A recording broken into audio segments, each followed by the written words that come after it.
ಓಂ ತದೇತತ್ ಸಹಸ್ರಂ ತತ್ಸರ್ವಂ ತಸ್ಯ ಮೇನ್ನಂ ಮಿತ್ರಂ ದಕ್ಷಿಣಂ ತತ್ಸತ್ ಸದಿತಿ ಪ್ರಾಣಃ ಪರೋಕ್ಷಪ್ರಿಯ ಇವ ಹಿ ದೇವಾಃ ಪರೋಕ್ಷಪ್ರಿಯ ಇವ ಹಿ ದೇವಾಃ. ಶ್ರೀ ಗುರುಭ್ಯೋ ನಮಃ.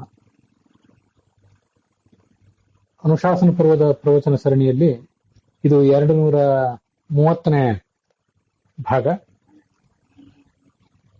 ಮಹಾಭಾರತದ ಆ ವಿಷ್ಣು ಸಹಸ್ರನಾಮಗಳನ್ನ ನಾವು ಕೇಳೋದಕ್ಕಿಂತ ಮುಂಚೆ ಬೃಹತಿ ಸಹಸ್ರ ಮತ್ತು ವಿಷ್ಣು ಸಹಸ್ರನಾಮಗಳ ಸಂಬಂಧವನ್ನ ನೋಡ್ತಾ ಇದ್ದೇವೆ. ಸ್ವಸ್ಥಸ್ತು ಸತಾಂ ಅಶೇಷ ಸನ್ಮಂಗಲಾನಿ ಭವಂತು. ಮಹಾಭಾರತಸ್ಯ ಅನುಶಾಸನೆ ಪರ್ವಣಿ ವರ್ಣಿತಾನಾಂ ಭಗವತಃ ಗೌಣಾನಾಂ ಗುಣವಾಚಕಾನಾಂ ಸಹಸ್ರ ಸಂಖ್ಯಾಮಿತಾನಾಂ ನಾಮ್ನಾಂ ಬೃಹತಿ ಸಹಸ್ರ ಮಂತ್ರೈಃ ಯಹ ಸಂಬಂಧಃ ವರ್ತತೆ ತಂ ಸಂಬಂಧಂ ಸರ್ವೇ ವಯಂ ಶೃಣ್ವಂತಃ ಭವಾಮಃ. ತತ್ರ ಗತೆ ದಿವಸೆ ಅಕಾರಸ್ಯ ಯೇ ಅರ್ಥಾಃ ತಾನ್ ಅರ್ಥಾನೇವ ಬೃಹತಿ ಸಹಸ್ರ ಮಂತ್ರಾಃ ಅಪಿ ವರ್ಣಯಂತಿ. एवञ्च परम्परया विष्णोः सहस्रं नामान्यपि अकारस्य व्याख्यानरूपाणि वर्तन्ते.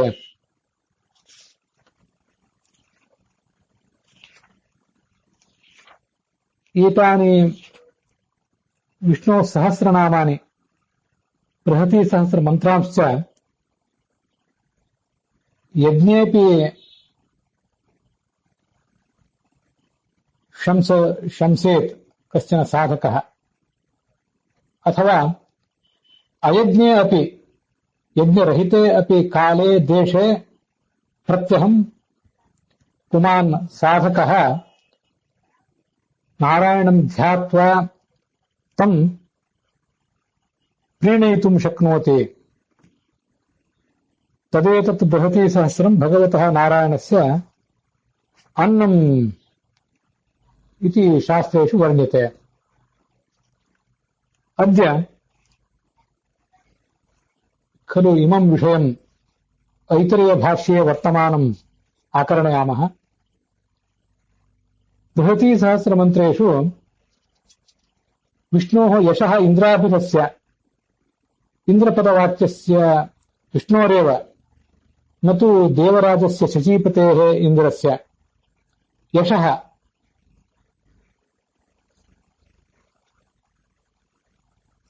बृहती सहस्र मंत्रेषु वर्तते. इंद्रो हि प्रथमो विष्णुः यज्ञनामा जगत्पतिः. अयं भगवानेव विष्णुः यज्ञ इति नाम्ना प्रथमम् इन्द्रः बभूव. देवराजपदवीं स एव स्वीचकार. तदनन्तरं 12 इन्द्राः इन्द्रपदवीं स्वीचक्रुः. तत्प्रसादेव इन्द्रशब्दवाक्यस्य भगवतः प्रसादादेव 12 अन्ये देवाः इन्द्रस्थानं प्रपेदिरे. तेषाम् अयं पुरन्दरः इदानीं वर्तमानः वयोसुतमन्वन्तरे यः इन्द्रः वर्तते शचीपतिः सोऽपि भगवतः प्रसादादेव द्विवारम् इन्द्रस्थानं प्राप. अस्मिन् वर्तमाने व्यतीते मन्वन्तरे च स एव इन्द्रः बभूव.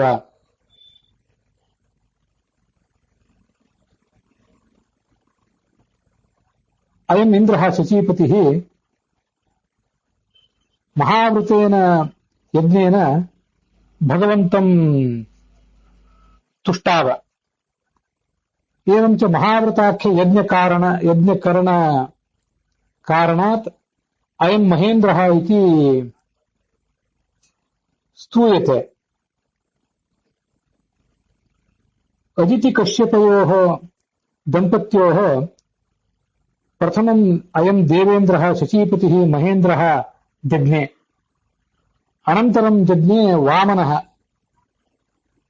ಅನೇನಾಪಿ ಕಾರಣೇನ ಸಹ ಮಹೇಂದ್ರಃ ಇತಿ ಗೀಯತೆ.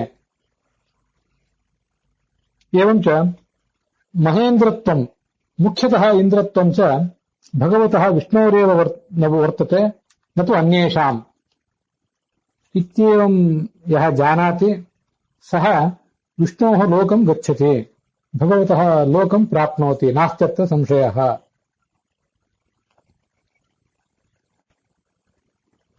ಪರಮಾತ್ಮ ಸ್ತ್ರೀ ರೂಪದಿಂದಲೂ ಇದ್ದಾನೆ, ಪುರುಷ ರೂಪದಿಂದಲೂ ಇದ್ದಾನೆ. ಅವನು ನಮ್ಮ ದೇಹಗಳಲ್ಲಿ ಸ್ತ್ರೀ ರೂಪದಿಂದ ಪುರುಷ ರೂಪದಿಂದಲೂ ಇದ್ದಾನೆ ಅಂತ ಹಿಂದೆ ಬಂತು. ಕೆಲವರು ಉಪಾಸಕರು ಭಗವಂತನನ್ನ ಕೇವಲ ಪುರುಷ ಅಂತ ಹೇಳುವವರಿದ್ದಾರೆ, ಕೆಲವರು ಸಾಧಕರು ಕೇವಲ ಆತನನ್ನ ಸ್ತ್ರೀ ಅಂತ ಹೇಳುವವರಿದ್ದಾರೆ. ಇವರೆಲ್ಲರ ಸಂಶಯ ಪರಿಹಾರಕ್ಕಾಗಿ ಉಪನಿಷತ್ತೇ ಹೀಗೊಂದು ಶ್ಲೋಕವನ್ನು ಹೇಳ್ತಾ ಇದೆ. ಅದನ್ನು ಕೂಡ ಈಗ ನೋಡೋಣ. ನೈನಂ ವಾಚ ಸ್ತ್ರೀಯಂ ಬ್ರುವನ್ ನೈನಮಸ್ತ್ರೀ ಪುಮಾನ್ ಬ್ರುವನ್ ಪುಮಾಂಸನ್ನ ಬ್ರುವನ್ ನೈನಂ ವದನ್ ವದತಿ ಕಶ್ಚನ. ಸ್ತ್ರೀ ಪುರುಷ ರೂಪಗಳು ಎರಡೂ ಇರುವಂತಹ ಭಗವಂತ ಅವನನ್ನ ಕೆಲವರು ಯಾವುದೇ ಪ್ರಮಾಣಗಳ ಆಧಾರವಿಲ್ಲದೆ ನಮ್ಮ ದೇವರು ಸ್ತ್ರೀ ಅಂತ ಹೇಳುವವರಿದ್ದಾರೆ. ಇನ್ನು ಕೆಲವರು ಆತನನ್ನ ಕೇವಲ ಪುರುಷ ಅಂತ ಹೇಳುವವರು ಇದ್ದಾರೆ. ಅವರಿಗೂ ಯಾವ ಆಧಾರವೂ ಇಲ್ಲ. ಸ್ತ್ರೀಯೂ ಅಲ್ಲ ಪುರುಷನೂ ಅಲ್ಲ ಅಂತ ವಾದ ಮಾಡುವವರು ಇದ್ದಾರೆ. ದೇವರಿಗೆ ಒಂದು ಲಿಂಗವೇ ಇಲ್ಲ ಅಂತ ವಾದ ಮಾಡುವವರು ಇದ್ದಾರೆ. ದೇವರಿಗೆ ಆ ಕಡೆ ಇರಲಿ, ಜೀವಕ್ಕೂ ಕೂಡ ಲಿಂಗ ಇಲ್ಲ ಅಂತ ವಾದ ಮಾಡುವವರು ಈ ಜಗತ್ತಿನಲ್ಲಿ ಇದ್ದಾರೆ. ಆದ್ರೆ ಇವರ್ಯಾರ ಅಭಿಪ್ರಾಯಗಳು ಸರಿಯಲ್ಲ. ಯಾರು ಭಗವಂತನನ್ನ ಸ್ತ್ರೀಯೂ ಪುರುಷನೂ ಎರಡೂ ರೂಪವುಳ್ಳವನು ಅಂತ ಉಪಾಸಿಸ್ತಾರೋ ಅವರೇ ಜ್ಞಾನಿಗಳು ಅಂತ ಅದರ ತಾತ್ಪರ್ಯ. ಗರುಡ ಪುರಾಣದಲ್ಲಿ ಅದರ ಅಭಿಪ್ರಾಯಗಳನ್ನು ಉದ್ಧರಿಸಿದ್ದಾರೆ. ಸ್ತ್ರೀರೂಪಶ್ಚೈವ ಪುಂರೂಪಃ ಯತೋ ಯಸ್ಮಾನ್ ನಾರಾಯಣ ಸ್ಥಿತಃ ಪುಮಾಂ ಸ್ತ್ರೀಚೇತಿ ವಾಚ್ಯೋತಃ ವೈಲಕ್ಷಣ್ಯಾನ್ ನಚೋಚ್ಯತೆ ವಿಷ್ಣೋರ್ ನಪುಂಸಕಾಕಾರಃ ನೈವಾಸ್ತಿ ಕ್ವಚನ ಪ್ರಭೋಃ ತಥಾ ಪರಾಗಾಕೃಷ್ಟತ್ವ ತಚ್ಛಬ್ದೈರಪಿ ಭಣ್ಯ ಕಥ್ಯತೆ.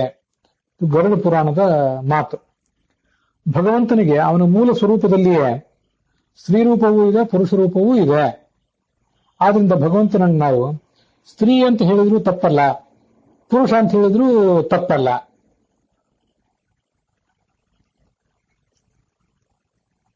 ಆದರೂ ಲೋಕದ ಸ್ತ್ರೀಯಂತೆ ಆತ ಸ್ತ್ರೀ ಅಲ್ಲ, ಲೋಕದ ಪುರುಷರಂತೆ ಆತ ಪುರುಷ ಅಲ್ಲ.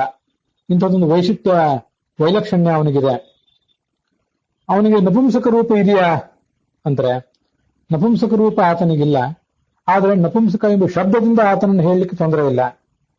ಸರ್ವಶಬ್ದ ವಾಚ್ಯ ಭಗವಂತ ಆದ್ರಿಂದ ನಪುಂಸಕ ಎಂಬ ಶಬ್ದದಿಂದಲೂ ಅವನು ವಾಚ್ಯನಾಗಿದ್ದಾನೆ. ಯಾಕೆಂದ್ರೆ ಈ ಜಗತ್ತಿನಲ್ಲಿ ಒಂದು ಹೆಣ್ಣಿಗೆ, ಒಂದು ಸ್ತ್ರೀಗೆ ಪುರುಷನ ಬಗ್ಗೆ ಅನುರಾಗ, ಆಕರ್ಷಣೆ, ಸೆಳೆತ ಇರ್ತದೆ.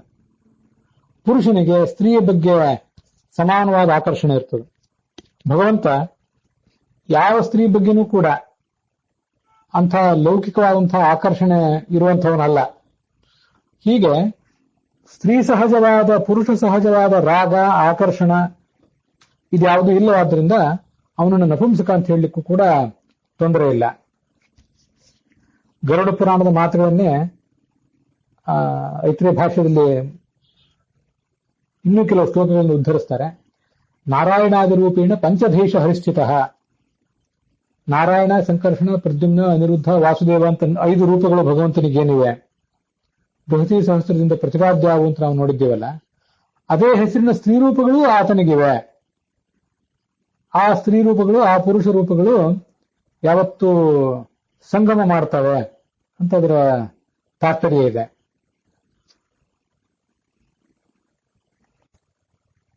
ಅರ್ಧನಾರಿ ನಾರಾಯಣ ತಂತ್ರ ಅನ್ನೋ ಗ್ರಂಥದಲ್ಲೂ ಇದನ್ನು ಹೇಳ್ತಾರೆ. ಅರ್ಧನಾರಿ ಪುಮಾಕಾರಂ ತದ್ರೂಪಂ ಪ್ರಾಜ್ವಲತ್ಸದ ಆತ್ಮವಂತಿ ಸುರಾಸರ್ವೇ. ಅರ್ಧನಾರಿ ನರರೂಪವಾದಂಥ ಭಗವಂತನ ಆ ಒಂದು ವಿಶಿಷ್ಟ ರೂಪ, ಅದನ್ನ ದೇವತೆಗಳು ಹೊಂದುತ್ತಾರೆ ಮತ್ತು ಅದನ್ನು ಉಪಾಸಿಸ್ತಾರೆ. ಎಲ್ಲಾ ಭಗವಂತನ ಆ ಸ್ತ್ರೀ ರೂಪಗಳು ಅವನ ಎಡಭಾಗದಲ್ಲಿವೆ. ತಸ್ಯ ವಾಮಸ್ಥಿತಾನಿ ಸ್ತ್ರೀರೂಪಾಣಿ ವಿಷ್ಣುರತ್ಯದ್ಭುತಾನಿ ವಿಷ್ಣುರ್ಯಾನಿತು ಪುಂರೂಪಾಣಿ ಆಸ್ಥಿತಾನಿ ಅಸ್ಯ ದಕ್ಷಿಣೆ. ಬಲಭಾಗದಲ್ಲಿವೆ ಅಂತ ತಿಳ್ಕೊಳ್ಬೇಕು. ಅದರಿಂದ ನಮ್ಮ ಶರೀರದಲ್ಲಿಯೂ ಕೂಡ 72,000 ನಾಡಿಗಳೇನಿವೆ, ಅದರಲ್ಲಿ 36,000 ನಾಡಿಗಳಲ್ಲಿ ಬಲಭಾಗದಲ್ಲಿ ಭಗವಂತನ ಪುರುಷ ರೂಪಗಳು, ಎಡಭಾಗದಲ್ಲಿ 36,000 ನಾಡಿಗಳಲ್ಲಿ ಸ್ತ್ರೀ ರೂಪಗಳಿವೆ ಅಂತ ನಾವು ತಿಳಿದುಕೊಳ್ಬೇಕು. ಏಷ ನಾರಾಯಣೋ ದೇವ ಹಿ ಅರ್ಧನಾರಿ ಪುಮಾತ್ಮಕ. ಈ ನಾರಾಯಣನೇ ಅರ್ಧನಾರಿ ನರರೂಪನಾಗಿದ್ದಾನೆ. ಅವನನ್ನ ಎಲ್ಲ ದೇವತೆಗಳು ತಾವು ತಮ್ಮ ತಮ್ಮ ಪತ್ನಿಯರ ಜೊತೆಗೆ ಅರ್ಧನಾರಿ ನರರೂಪರಾಗಿದ್ದು ಅವನನ್ನು ಉಪಾಸಿಸ್ತಾರೆ. ಭಗವಂತ ಸರ್ವಶಬ್ದ ವಾಚ್ಯನಾಗಿದ್ದಾನೆ ಅಂತ ನಾವಿಲ್ಲೆಲ್ಲ ನೋಡಿದ್ವಲ್ಲ. ವಾಸ್ತವಿಕವಾಗಿ ಆ ಸರ್ವಶಬ್ದ ವಾಚ್ಯತ್ವವನ್ನು ತಿಳಿದುಕೊಳ್ಳಲಿಕ್ಕೆ, ಆ ಥರ ಭಗವಂತನನ್ನು ಉಪಾಸನೆ ಮಾಡಲಿಕ್ಕೆ ದೇವತೆಗಳೇ ಸಮರ್ಥರಾದವರು. ಸರ್ವಶಬ್ದಾನ್ ಹರವು ನೇತುಂ ಕಸ್ಯ ದೇವಾನ್ ಋತೇ ಬಲಂ. ವಾಯುವಂತಹ ವಾಯುವಿನವರೆಗೆ ಎಲ್ಲ ದೇವತೆಗಳು ಕೂಡ ತಾರತಮ್ಯ ಅನುಸಾರವಾಗಿ ಯಾರ್ಯಾರಿಗೆ ಎಷ್ಟೆಷ್ಟು ಶಕ್ತಿಯೋ ಅಷ್ಟಷ್ಟು ಅರ್ಥಗಳನ್ನ ಹೇಳ್ತಾರೆ.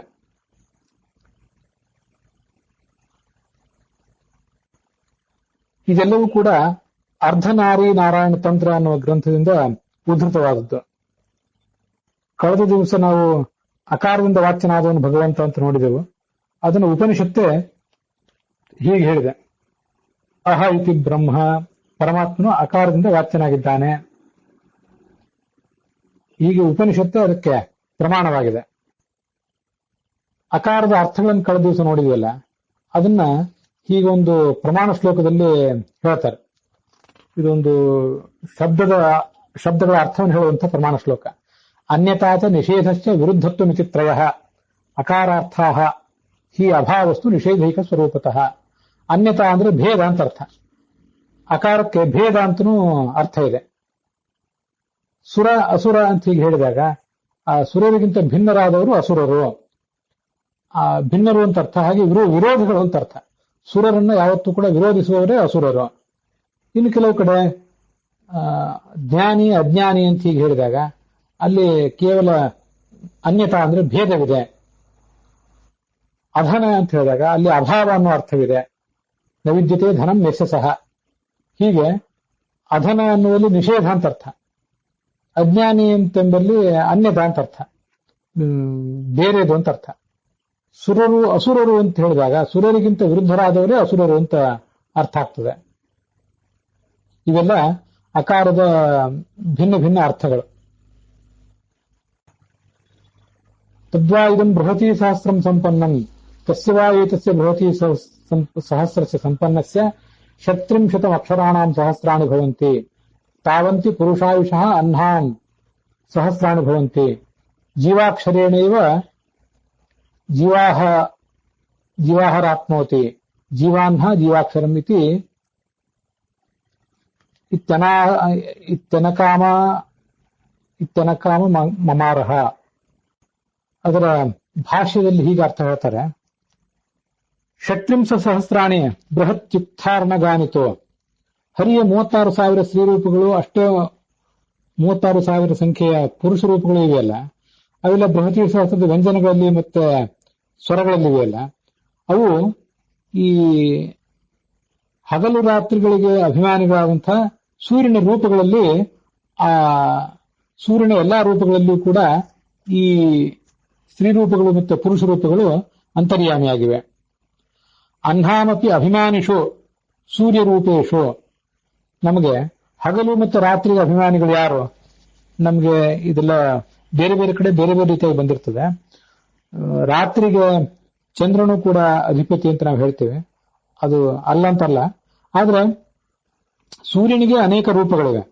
ಆ ಸೂರ್ಯನಿಗೆ ಅನೇಕ ರೂಪಗಳು, ಕೆಲವು ರೂಪಗಳು ಹಗಲಿಗೆ ಅಭಿಮಾನಿಗಳಾಗಿವೆ, ಕೆಲವು ರೂಪಗಳು ರಾತ್ರಿಗೆ ಅಭಿಮಾನಿಯಾಗಿವೆ. ಆ ಹಗಲಿನ ಮತ್ತು ರಾತ್ರಿಯ ಅಭಿಮಾನಿಗಳಾದಂತಹ ಸೂರ್ಯನ ಅನೇಕ ರೂಪಗಳಲ್ಲಿ ಈ ಭಗವಂತನ ಪುರುಷ ರೂಪಗಳು ಹಗಲಿನ ರೂಪಗಳಲ್ಲಿಯೂ ಮತ್ತೆ ರಾತ್ರಿಯ ರೂಪಗಳಲ್ಲಿ ಸ್ತ್ರೀ ರೂಪಗಳು ಕೂಡ ಇವೆ ಅಂತ ತಿಳ್ಕೊಳ್ಬೇಕು. ಭಗವಂತನ ಒಂದು ವಿಹಾರ ಹೇಗಿರ್ತದೆ ಅಂತನ್ನೋದನ್ನ ಇಲ್ಲಿ ವರ್ಣಿಸ್ತಾರೆ. ಕದಾಚಿತ್ ಭಗವಾನ್ ವಿಷ್ಣು ಪುಮಾಕಾರಾಣಿ ತಾನಿ ಚ ಕೃತ್ವಾ ಸೂರ್ಯಗತಾನ್ನೇವಂ ಸ್ತ್ರೀರೂಪಾಣಿ ವಿಧಾಯ ಚ. ಜೀವರಲ್ಲಿ ಆ ಬೃಹತಿ ಸಹಸ್ರದ ವ್ಯಂಜನಾಕ್ಷರಗಳಲ್ಲಿ ಇರುವಂತಹ ಸ್ತ್ರೀರೂಪಗಳೇನಿವೆ, ಆ ಸ್ತ್ರೀರೂಪಗಳಿಂದ ಹಗಲುಗಳಲ್ಲಿ ಸೂರ್ಯನಿಂದ ನೇಮಿಸಲ್ಪಟ್ಟಂತಹ, ಸೂರ್ಯನೇ ಅಭಿಮಾನಿಯಾಗುಳ್ಳಂತಹ ಹಗಲಿನಲ್ಲಿರುವಂತಹ ಪುರುಷ ರೂಪಗಳೇನಿವೆ, ಹಗಲಿನಲ್ಲಿರುವಂತಹ ಪುರುಷ ರೂಪಗಳನ್ನ ಆ ಭಗವಂತ ಕೂಡ್ತಾನೆ. ಆ ಸ್ತ್ರೀ ರೂಪಗಳಿಗೂ ಪುರುಷ ರೂಪಗಳಿಗೂ ಸಂಗಮ ಆಗ್ತದೆ. ಬೃಹತಿ ಸಹಸ್ರದ ಸ್ವರದಲ್ಲಿರುವಂತಹ ಪುರುಷ ರೂಪಗಳಿಂದ ಸೂರ್ಯನಿಂದ ನೇಮಿಸಲ್ಪಡುವಂತಹ ರಾತ್ರಿಗಳಲ್ಲಿರುವಂತಹ ಸ್ತ್ರೀ ರೂಪವನ್ನು ಕೂಡ ಆ ಭಗವಂತ ಕೂಡ್ತಾನೆ ಅಂತ ಇದರ ತಾತ್ಪರ್ಯ. ಕೆಲವೊಮ್ಮೆ ಆ ಸೂರ್ಯನಿಂದ ಅಭಿಮಾನಿಸಲ್ಪಟ್ಟಂತ ರಾತ್ರಿಗಳಲ್ಲಿರುವ ಸ್ತ್ರೀ ರೂಪಗಳನ್ನ ಸೂರ್ಯನಿಂದ ನೇಮಿಸಲ್ಪಟ್ಟಂತ ಹಗಲುಗಳಲ್ಲಿರುವಂತಹ ಆ ಭಗವಂತನ ರೂಪಗಳೇ ಕೂಡ್ತವೆ. ಹೀಗೆ ಹಗಲುಗಳಲ್ಲಿ ಇರುವ ಪುರುಷ ರೂಪಗಳನ್ನ ರಾತ್ರಿಗಳಲ್ಲಿರುವಂತಹ ಸ್ತ್ರೀ ರೂಪಗಳು ಕೂಡುವುದು ಒಂದು. ಇನ್ನೊಂದು, ಸ್ವರಗಳಲ್ಲಿರುವ ಪುರುಷ ರೂಪಗಳು ರಾತ್ರಿಯಲ್ಲಿರುವಂತಹ ಸ್ತ್ರೀ ರೂಪಗಳನ್ನ ಕೂಡುವುದು ಇನ್ನೊಂದು. ಹಾಗೆ ವ್ಯಂಜನದಲ್ಲಿರುವಂತಹ ಸ್ತ್ರೀ ರೂಪಗಳನ್ನ ಹಗಲುಗಳಲ್ಲಿರುವಂತಹ ಪುರುಷ ರೂಪಗಳು ಕೂಡುವುದು ಮತ್ತೊಂದು. ಈ ತರ ಎಲ್ಲ ರೀತಿಯಿಂದಲೂ ಆಗ್ತದೆ ಅಂತ ಅದರ ತಾತ್ಪರ್ಯ. ಕೆಲವೊಮ್ಮೆ ಆ ಸೂರ್ಯನ ಅಂತರ್ಯಾಮಿಯಾಗಿರ್ತಕ್ಕಂಥ ಪುರುಷ ರೂಪಗಳು ಅವೇ ಸ್ತ್ರೀ ರೂಪವಾಗಿ ಪರಿವರ್ತನೆ ಕಾಣುತ್ತವೆ, ಸ್ತ್ರೀ ರೂಪಗಳು ಪುರುಷ ರೂಪವಾಗಿ ಪರಿವರ್ತನೆ ಕಾಣುತ್ತವೆ. ಹೀಗೆ ಅಂಥ ಪರಿವರ್ತನವೂ ಕೂಡ ಆ ಭಗವಂತನ ಅಚಿಂತ್ಯವಾದ ಅದ್ಭುತವಾದ ಶಕ್ತಿಯಿಂದ ಸಾಧ್ಯ ಇದೆ. ಪುಂರೂಪ ಪ್ರಮದಾರೂಪ ಸ್ವರೂಪೈ ರಮತೆ ಸ್ವಯಂ ಏಕೀಕೃತ್ಯ ಚ ತಾನ್ಯೇವ ದ್ವಿರೂಪೋ ರಮತೆ ತದಾ ಸಯೇವ ರಮತೆ ಮಾಯಾಂ ಸಿತಾತ್ಮಸ್ತ್ರೀತನೌ ಹರಿಹಿ ಪ್ರಾಣಸ್ಯೋತ್ಪತ್ತಿ ಮಕಾಮಸ್ಸನ್ ಅನೇಚ್ಛಾ ಮಾರ ನಾಮಕಃ. ಇದು ಕೂಡ ಅರ್ಧನಾರೀನರ ತಂತ್ರದಲ್ಲೇ ಬಂದಿರುವಂತಹ ವಿಷಯ. ತನ್ನ ಇಚ್ಛೆಗನುಸಾರವಾಗಿ ಆ ಪುರುಷ ರೂಪಗಳು ಸ್ತ್ರೀ ರೂಪವು ವಿಹರಿಸುವಂತೆ ಮಾಡ್ತಾನೆ.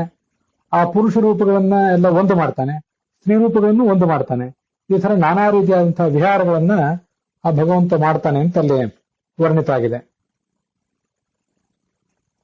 ಈ ಐತರೇಯ ಭಾಷ್ಯದಲ್ಲಿ ಬ್ರಹ್ಮಾಂಡ ಪುರಾಣದ ಶ್ಲೋಕವೊಂದನ್ನು ಉದ್ಧರಿಸಿದ್ದಾರೆ. ಸ್ತ್ರೀಪುಂ ರೂಪದ್ವಯಂ ವಿಷ್ಣೋಹೋ ನ ತೃತೀಯಂ ಕಥಂಚನ. ಸ್ತ್ರೀ ರೂಪವಿದೆ, ಪುರುಷ ರೂಪವಿದೆ, ಆದರೆ ನಪುಂಸಕ ರೂಪ ಮಾತ್ರ ಆತನಿಗಿಲ್ಲ.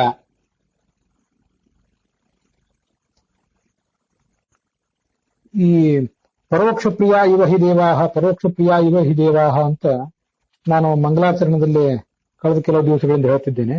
ಇದು ಈ ಐತರೇಯ ಉಪನಿಷತ್ತಿನ ದ್ವಿತೀಯಾರಣ್ಯಕದ ಚತುರ್ಥಾಧ್ಯಾಯದ ಕೊನೆಯಲ್ಲಿ ಬರುವಂತಹ ಒಂದು ಸಂಗತಿ. ತಸ್ಮಾತ್ ಇದಂದ್ರೋ ನಾಮ ಇದಂದ್ರೋ ಹವೈ ನಾಮ ತಮ್ ಇದಂದ್ರಂ ಸಂತಂ ಇಂದ್ರ ಇತ್ಯಾಚಕ್ಷತೆ ಪರೋಕ್ಷೇಣ. ಆ ಭಗವಂತ ಮೂಲತಃ ಇದಂದ್ರ ಆಗಿದ್ದಾನೆ. ಅಂದ್ರೆ ಇದಂ ಅಂದ್ರೆ ಈ ಅವತಾರ ರೂಪ ಪೂರ್ಣವಾಗಿದೆ ಅಂತ ತಿಳ್ಕೊಂಡವನು. ಭಗವಂತನ ಮೂಲ ರೂಪ ಹೇಗೆ ಪೂರ್ಣವೋ ಹಾಗೆ ಅವತಾರ ರೂಪವು ಕೂಡ ಪೂರ್ಣವಾಗಿದೆ ಅನ್ನುವುದನ್ನ ಬಲ್ಲಂಥವನು ಈ ಪರಮಾತ್ಮನೇ ಆಗಿದ್ದಾನೆ. ಪರಮಾತ್ಮನಿಗೆ ತನ್ನ ಮೂಲ ರೂಪವಾಗಲಿ ಅವತಾರ ರೂಪವಾಗಲಿ ಪೂರ್ಣಗಳು ಅಂತ ಎಷ್ಟು ಗೊತ್ತಿದೆಯೋ ಅಷ್ಟು ಬೇರೆ ಉಳಿದವರಿಗೂ ಕೂಡ ಗೊತ್ತಿಲ್ಲ. ಆದ್ರಿಂದ ಇದರ ರಹಸ್ಯವನ್ನು ಬಲ್ಲಂಥವನು ಆ ಪರಮಾತ್ಮನೇ ಆಗಿದ್ದಾನೆ. ಈ ಕಾರಣದಿಂದ ಇದಂ ಅಂದ್ರೆ ಆ ಮೂಲ ಈ ರೂಪದಂತೆ ಇರುವ ಈ ಅವತಾರ ರೂಪ ಅದನ್ನು ಪೂರ್ಣ ಅಂತ ತಿಳಿದವನು ಅಂತ ಅದರ ಅರ್ಥ. ಹೀಗೆ ಇದಂದ್ರ ಅನ್ನೋದಕ್ಕೆ ಅವತಾರ ರೂಪಗಳೆಲ್ಲವನ್ನೂ ಪೂರ್ಣ ಅಂತ ತಿಳಿದ ವ್ಯಕ್ತಿ ಅಂತೊಂದು ವಿಶಿಷ್ಟವಾದ ಅರ್ಥ ಇದೆ. ನಾವು ಈ ಇದಂದ್ರ ಅನ್ನೋ ಶಬ್ದವನ್ನೇ ಯಾಕೆ ಬಳಕೆ ಮಾಡ್ತಿಲ್ಲ, ಇಂದ್ರ ಅನ್ನೋ ಶಬ್ದವನ್ನು ಯಾಕೆ ಬಳಕೆ ಮಾಡ್ತಿದ್ದೀವಿ ಅಂತ ಒಂದು ಸಂಶಯ ನಮ್ಗೆಲ್ಲರಿಗೂ ಕೂಡ ಬರಬಹುದು. ಆದ್ರೆ ಈ ಇಂದ್ರ ಅಂತನ್ನುವುದೇನಿದೆಯಲ್ಲ, ನಾವೀಗ ಬಳಕೆ ಮಾಡ್ತಿರುವ ಶಬ್ದ, ಅದು ಆ ಮೂಲತಃ ಇರುವಂತಹ ಒಂದು ಅರ್ಥವನ್ನ ರಹಸ್ಯವಾಗಿ ಇಡ್ಲಿಕ್ಕಾಗಿ ಆಗಿದೆ.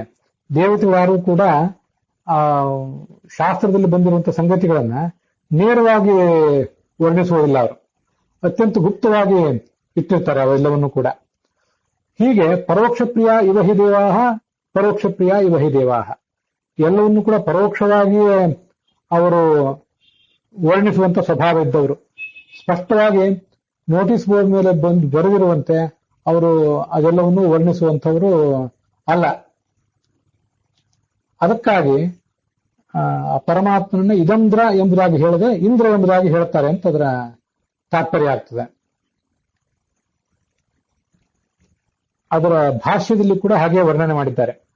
ಪ್ರಾದುರ್ಭಾವ ಸರ್ವಗುಣೈ ಪೂರ್ಣಾಯೇವ ಸ್ಥಿತಾ ಸದಾ. ಆ ಭಗವಂತನ ಪ್ರಾದುರ್ಭಾವಗಳು ಕೂಡ ಯಾವತ್ತೂ ಪೂರ್ಣವಾಗಿಯೇ ಇರ್ತವೆ.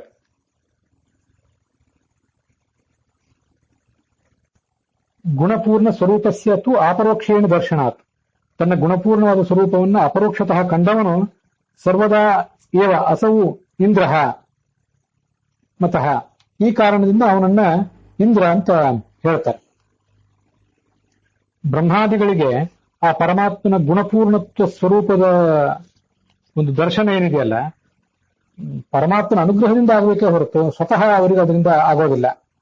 ಲಕ್ಷ್ಮೀದೇವಿ ಕೂಡ ಪರಮಾತ್ಮನ ಅನುಗ್ರಹದಿಂದಲೇ ಪರಮಾತ್ಮನ ಗುಣಸ್ವರೂಪವನ್ನು ಕಾಡುತ್ತಾಳೆ ಅಂತ ಆದಮೇಲೆ ಉಳಿದವರ ಪಾಡೇನು? ರಮಾಪಿ ತತ್ಪ್ರಸಾದೇನ ಜಾನಾತಿ ಕಿಮುತ ಅಪರೆ ತೇನ ವಿಷ್ಣು ಸಹ ಇಂದ್ರ ಇತ್ಯಭಿಧೀಯತೆ. ಯಾರು ಭಗವಂತನ ದ್ರೋಹಿಗಳಾದವರು, ಪಾಪಿಗಳಾದವರು ಇದ್ದಾರೆ, ಅವರಿಗೆ ಪರಮಾತ್ಮ ಅಜ್ಞಾತನಾಗಿಯೇ ಉಳಿತಾನೆ. ಇದೇ ದೇವತೆಗಳ ಅಪೇಕ್ಷೆ ಆಗಿದೆ. ದೇವಾಹ ಮಾನಯಂತಿ ಸದಾತ್ಮನಃ ತೇನ ವಿಷ್ಣು ಸ ಇಂದ್ರ ಇತ್ಯಭಿಧೀಯತೆ. ಇಂದ್ರ ಎಂಬ ಶಬ್ದದಿಂದ ಭಗವಂತ ಹೀಗೆ ವಾಚ್ಯನಾಗಿದ್ದಾನೆ. ಹರಿಯ ಇದಂದ್ರತ್ವ ಅದ್ಯಾವತ್ತೂ ಕೂಡ ಅಜ್ಞಾನಿಗಳಾದವರಿಗೆ ತಿಳಿಯಬಾರದೆಂಬ ಉದ್ದೇಶದಿಂದ ಅವನನ್ನ ಇಂದ್ರ ಎಂಬುದಾಗಿ ಶಾಸ್ತ್ರದಲ್ಲಿ ವ್ಯವಹರಿಸ್ತಾರೆ. ಹೀಗೆ ಬೃಹತಿ ಸಹಸ್ರದ ಸಂಬಂಧ ಮತ್ತು ವಿಷ್ಣು ಸಹಸ್ರನಾಮಗಳ ಸಂಬಂಧದ ಕುರಿತಾಗಿ ಐತರೇಯ ಉಪನಿಷತ್ತು, ಅದರ ಭಾಷ್ಯ, ಅದರ ವ್ಯಾಖ್ಯಾನಗಳಲ್ಲಿ ಬಂದಂತ ಸಂಗತಿಯನ್ನು ಹೇಳಿದ್ದೇನೆ. ಇದಲ್ಲದೆ ಇನ್ನೂ ಕೆಲವು ಸಂಗತಿಗಳನ್ನ ಬೃಹತಿ ಸಹಸ್ರದ ಪುಸ್ತಕಗಳಲ್ಲಿ ಇರುವಂಥವು, ಈ ಭಾಷ್ಯದಲ್ಲಿ ನಮ್ಗೆ ಕಾಣದೇ ಇರುವಂತಹ ಸಂಗತಿಗಳು, ಅವುಗಳನ್ನು ಕೂಡ ಕೆಲವು ಮಟ್ಟಿಗೆ ನಾವು ನೋಡಿಕೊಂಡು ಆ ಬಳಿಕನೇ ಮುಂದೆ ವಿಷ್ಣು ಸಹಸ್ರನಾಮದ ಪ್ರವಚನಕ್ಕೆ ಇಳಿಬೇಕಾಗಿದೆ. ಅದನ್ನ ಇನ್ನು ಮುಂದಿನ ಭಾಗದಲ್ಲಿ ನೋಡೋಣ.